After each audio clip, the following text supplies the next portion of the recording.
Hello दोस्तों, क्या आप यकीन करेंगे बिना बेले और बिना पीस आप ये पराठा बना सकते हो और सिर्फ पानी में घोलो और ये पराठा बना लो। तो व्रत के लिए ये रेसिपी आपके लिए बहुत ज़्यादा सही रहेगी और आप झटपट बना के खा सकते हो। इसके साथ में एक चटनी बना रहे हैं हम। चटनी तो बहुत ही टेस्टी बनी थी और इस तरह से बनाओगे तो बहुत अच्छा भी लगेगा।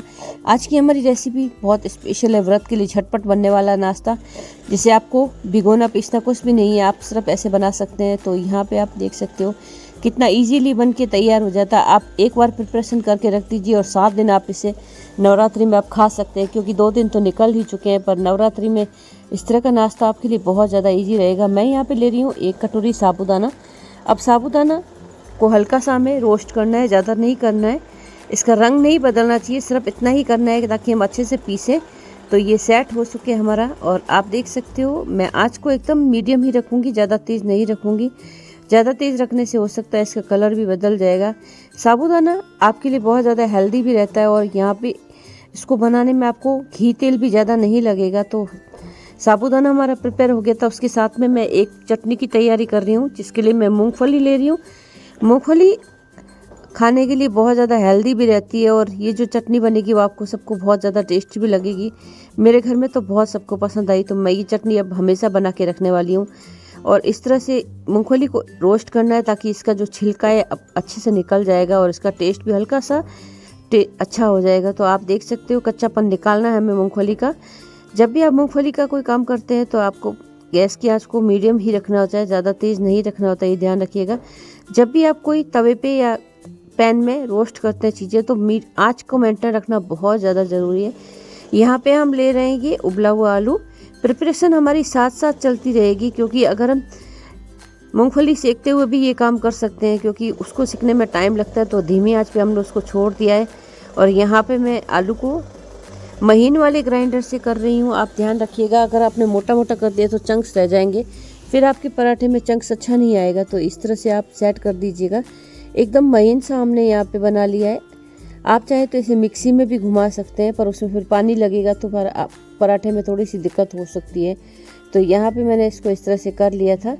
जो साबूदाना हमने सेका था उसको भी हमने पीसना है, तो इस तरह से डालेंगे तो ज़्यादा ये गिरने लगेगा। तो मैंने इसको कटोरी में डाल के इस तरह से सेट कर लिया।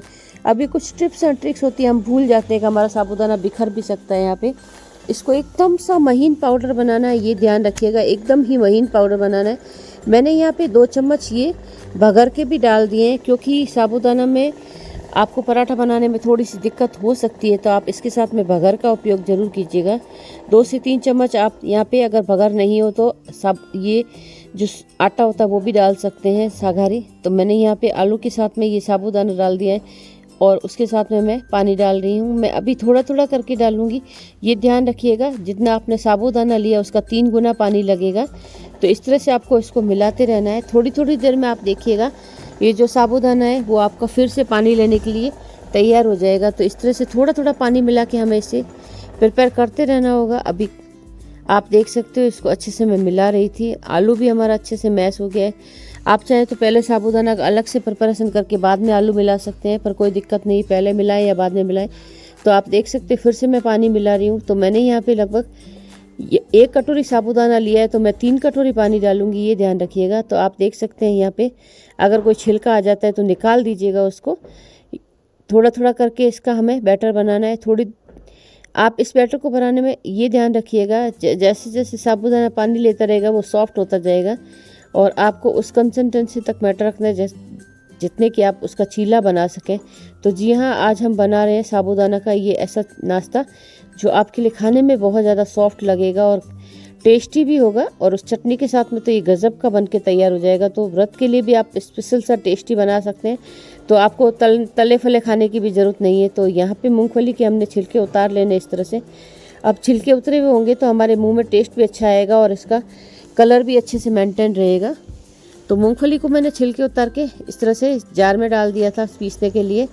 अब आप मूंगफली को पीसने के लिए ये ध्यान रखिएगा, इसको पल्स मोड पे चलाइएगा। अगर आपने ज़्यादा तेज़ चलाया तो इसका ऑयल निकल जाएगा, फिर आपकी ये जो क्रंची नहीं रहेगी और ऑयली ऑयली सी लगेगी। तो थोड़ा सा यहाँ पे प्रिपेयर रहने की ज़रूरत है, रुक रुक के चलाइएगा। मैंने 2 से 3 बड़े चम्मच मूंगफली के इसमें साबूदाना वाले बैटर में डाल दिए। इसमें बहुत अच्छा सा टेस्ट आएगा इस वजह से, मूंगफली की वजह से। तो हम अपने जार में 2 हरी मिर्च के साथ में धनिया भी डाल देते हैं। धनिया पुदीना जो आपको अच्छा लगे, मैं यहाँ पे पुदीना डाल रही हूँ। उसके साथ में मैंने आधा कटोरी दही डाला है। अब दही का टेस्ट चटनी में बहुत ही अच्छा आएगा, तो पुदीना हमने बहुत सारा डाला है ताकि इसका टेस्ट बहुत अच्छा है। तो आप देख सकते हो बहुत अच्छा भी लगेगा और खाने में भी क्रंची होगा। तो मैं यहाँ टेस्ट के अकॉर्डिंग नमक डाल देती हूँ। इसको हम महीन पीस लेंगे। आप मिर्ची की हरी मिर्च डालेंगे तो उसका टेस्ट बहुत अच्छा आएगा, क्योंकि हमने जो छीला बनाया उसमें मिर्च नहीं डाली है। तो यहाँ पे हम ये चटनी इस तरह से प्रिपेयर कर सकते हैं। चटनी हमारी बन चुकी है। इसकी खटास को बैलेंस करने के लिए मैंने इसमें आधा नींबू निचोड़ दिया था, उससे इसका टेस्ट बहुत ही ज़्यादा अच्छा आया था। अब नींबू आपके शरीर में बहुत अच्छा काम करेगा, विटामिन सी की आपको पूर्ति भी मिलेगी इससे। तो आप नींबू का प्रयोग कर सकते हैं चटनी के साथ में, बहुत अच्छा टेस्ट आता है। यहाँ पे मैं जो हमने बनाया है उसमें भी हरी मिर्च डाल रही हूँ। मैंने लगभग 1 हरी मिर्च चॉप की है। उसके साथ में मैं धनिया भी डालूँगी, पुदीना भी डालूँगी। जो आपके पास में अवेलेबल हो वो आप डाल सकते हो, और जो आप व्रत में खाते हो वो डाल सकते हो। तो इस तरह से ये हमारा बैटर बन चुका है। अब इस बैटर में हमने मिर्च का उपयोग हरी मिर्च के रूप में किया है, तो आपके लिए ये बहुत ज़्यादा हेल्दी भी रहेगा। आप चाहे तो लाल मिर्च का भी भर सकते हैं। आप इस तरह से पहले टेस्ट कर लीजिएगा कि आपका छीला बन रहा है नहीं बन रहा है। अगर आपका छीला नहीं बन रहा है तो मैं आपको एक ट्रिक्स दे रही हूँ। आप इसमें 2 से 3 बड़े चम्मच सागारी आटा मिला दीजिएगा, क्योंकि देखिए साबूदाना पकने के बाद में ये लिसलिसा सा हो जाता है, तो आपका चीला उतरते टाइम में आपको दिक्कत हो सकती है। कोई भी आपको ये नहीं बताएगा, वो आपको सिर्फ रेसिपी बता के निकल जाएगा भाई हमारा बन गया, पर नहीं बनता है। मैं आपको बता देती हूँ, इसमें सागारी आटा मिलाना ज़रूरी होता है। मैंने तो इसमें 3 से 4 चम्मच भगर के पीस देते तो उसका आटा बन गया था। पर अगर आप भगर या कोई आटा नहीं मिलाएंगे तो आपका साबूदाना चीला बनने में दिक्कत हो सकती है।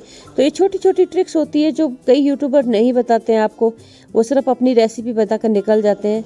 और अगर आप व्रत के लिए नहीं बना रहे हो तो मैं आपको सजेस्ट करूँगी आप 2 से 3 चम्मच इसमें मैदा मिला दीजिएगा, तो आपका वो भी बहुत अच्छा रहेगा। आप चाहें तो इसमें गेहूँ का आटा भी मिला सकते हैं, तो ये आपका चीला अच्छे से बन जाएगा। अगर व्रत के लिए बना रहे हो तो आप सागारी आटा ही मिलाइएगा, तो ये आपको रेसिपी बहुत अच्छी सी बन के तैयार हो जाएगी। अब किलो को भी आपको नॉन स्टिक पे ही बनाना होगा, आप आयरन के पैन में मत बनाइएगा। अगर आपने आयरन पे बनाया तो बहुत ज़्यादा चिपक जाएगा। तो आप देख सकते हो, इसको आप इजीली निकाल सकते हो। इसको ज़्यादा उलटने पलटने की आवश्यकता नहीं होगी, आप सिर्फ एक बार डालिए और एक बार पलटिए, बस इतना ही आपको करना है। तो आप यहाँ पे देख सकते हो सागारी आटा मिलाने के बाद में ये चीला आपका इजीली उतर जाएगा।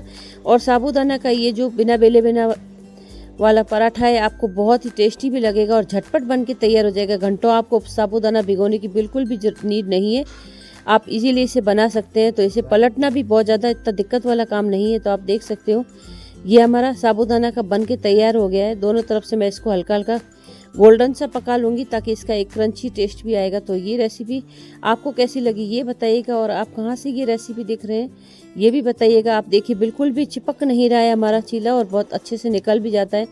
तो आप अगर अच्छी लगी तो सब्सक्राइब जरूर कीजिएगा, और इस तरह की रेसिपी मैं आपके लिए लाती रहूँगी। और आपको ये रेसिपी खाने में भी बहुत ज़्यादा टेस्टी लगेगी, क्योंकि ये बहुत सॉफ्ट सा होता है और खाने में मुँह में घुल जाता है। तो इसको चटनी के साथ आप इसे एंजॉय कीजिएगा।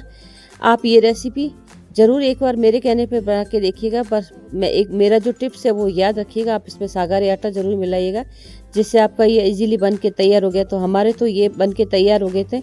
आपके कैसे बनते हैं ये भी मुझे कमेंट बॉक्स में बताइएगा। अगर कोई प्रॉब्लम हो तो भी आप मुझे कमेंट बॉक्स में पूछ सकते हैं, मैं आपको पूरी जानकारी दूंगी। तो आप देख सकते हो हमारे ये साबूदाना के चीले बन के तैयार हो गए थे। ये पराठों की तरह ही टेस्ट देंगे, आपको पराठा बनाने की बिल्कुल भी नीड नहीं है। तो आप देख सकते हो मैंने यहाँ पे बना लिया था, तो इसको पलटने में भी थोड़ी सी आपको हो सकती है, कोई टेंशन नहीं है। थैंक यू सो मच, बने रहिएगा। फिर मिलूंगी आपसे एक ऐसी रेसिपी के साथ में। हाइप करना मत भूलिएगा।